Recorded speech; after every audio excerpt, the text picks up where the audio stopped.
রাস্তাতে গ্রামের একবারে প্রত্যন্ত গ্রাম এলাকা,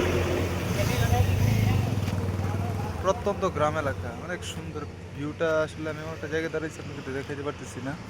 আচ্ছা, মোটরসাইকেলের চাবিটা নিয়ে নিই, মোটরসাইকেলের চাবিটা নিয়ে নিই, তারপরে আপনাদেরকে একটু আগে পিছিয়ে দেখাইতেছি।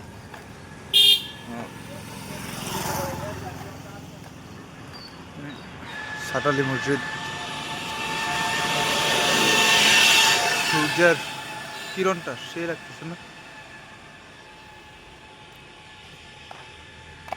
এই হলো গাজীপুরের একটা মনোরম দৃশ্য। যদিও রাস্তায় মোটর গাড়িগুলি চলতেছে, কিন্তু আসলে আপনাদেরকে এক্সপ্লেন করতে পারছি না। আমি মোটরসাইকেলটা ফালায় যেতে পারতেছি না। মোটরসাইকেল চালাইলে আমি ভিডিও করতে পারি না, আমার তো আর ভিডিওর অপশন নাই, হেলমেট নাই। সো আচ্ছা, পরে আরেক সময় আরেকটা পার্টি দেখা হবে। আল্লাহ হাফিজ।